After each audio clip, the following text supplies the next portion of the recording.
WPR. Number 5. We have a negative exponent.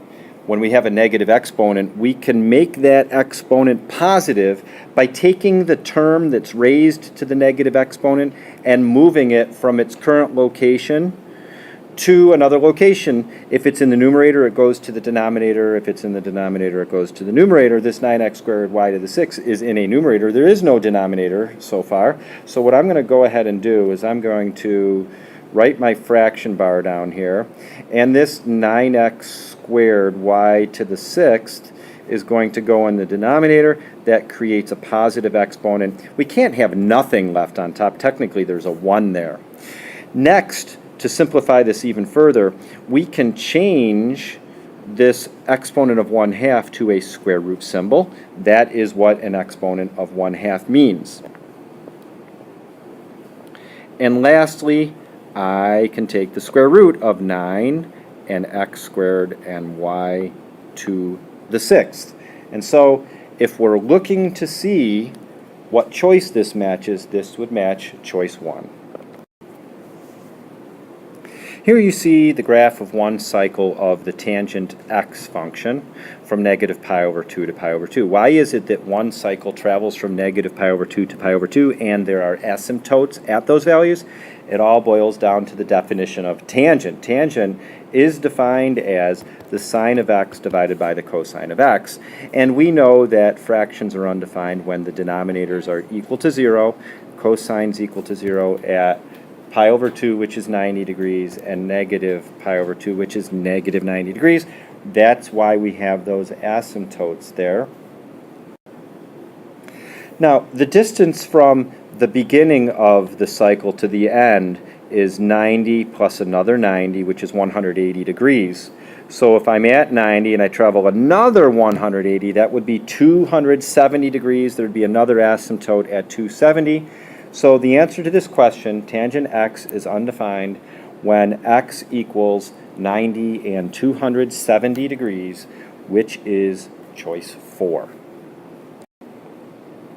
To solve a logarithmic equation in which there is a log just on one side of the equation, we can rewrite this logarithmic equation in exponential form. We have our base to the power of the exponent equals the number, so x plus 4 squared equals 17x minus 4. We're going to go ahead and square this x plus 4, which will not result in x squared plus 16. Remember, when you square a binomial, you need to double distribute. So instead of x squared plus 4, I'll have x squared plus 4x plus 16 equals 17x minus 4. And I think I said instead of x squared plus 4, I should have said we're going to get x squared plus 4x plus 16 instead of x squared plus 16. Now, if I combine the like terms on the left, x squared plus 8x plus 16, and I can move the terms over to the left, so 8x minus 17x would be negative 9x, and 16 plus 4 would be 20. Okay, now I need to factor this. Looks like this will factor into x minus 5, x minus 4, which results in setting these factors equal to 0,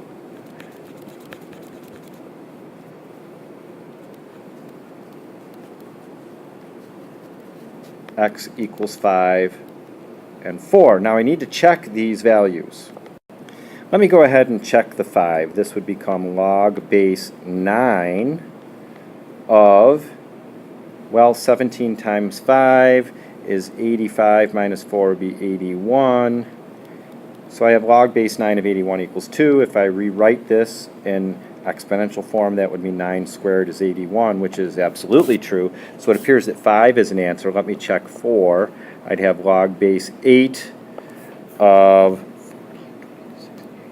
17 times 4 is 68, minus 4 is 64. So log base 8 of 64 is 2. If I write that in exponential form, that would be 8 squared equals 64. That is also true, so the answers are 5 and 4. One of the properties of inverse variation is that when you multiply the two variables, the product remains constant. So if p is 20 and q is negative 2, the product is negative 40. If p is x and q is negative 2x plus 2, their product should still be negative 40. So I can distribute this x. It yields negative 2x squared plus 2x equals negative 40, and now I have a quadratic. So I'm going to get all the terms on the same side by subtracting a negative 40, which means I'm really adding 40 to both sides. So if I do that, I'll have negative 2x squared plus 2x plus 40 is equal to 0. I'd like to solve this quadratic, but first I'm going to go ahead and divide everything by a negative 2. That yields x squared minus x minus 20 equals 0. I can factor that into x minus 5, x plus 4, and I have answers of 5 and negative 4.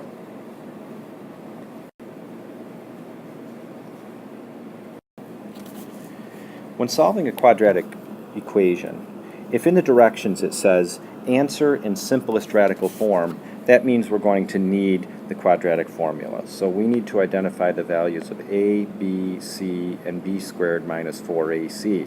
In this problem, a is 6, b is negative 2, c is negative 3, b squared would be negative 2 squared, which is positive 4. So we have positive 4 minus 4 times 6 times negative 3.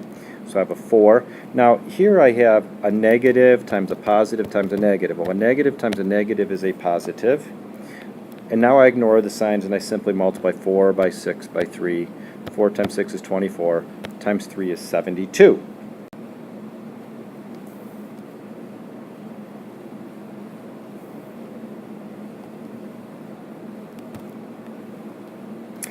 So I have a b squared minus 4ac value of 76. So filling in the quadratic formula, x equals negative b, negative 2 would be positive 2. So negative b plus or minus square root of b squared minus 4ac all over 2a. 2 times 6 is 12. Now this square root of 76 can be rewritten as 4 times 19.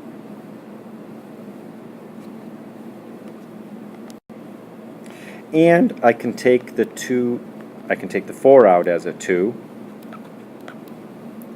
Each of these terms is divisible by 2, so my final answer will be 1 plus or minus 1 square root of 19 divided by 6.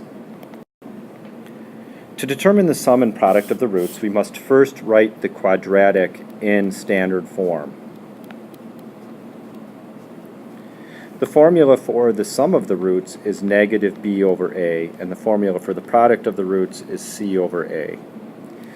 In this case, b has a value of negative 11, so we negate that. The formula says to negate that b value, so the negation of negative 11 would be 11, a would be 3.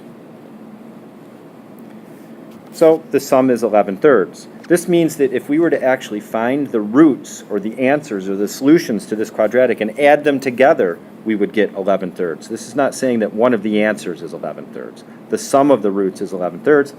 The product is c over a, which would be 6 thirds or 2. Here we have an exponential equation, n equals 50e to the power of 3t, where n is the number of bacteria present in the petri dish after t hours. Using this model, we'd like to determine to the nearest hundredth the number of hours it will take the number of bacteria to reach 30,700. So I'm going to replace n with 30,700.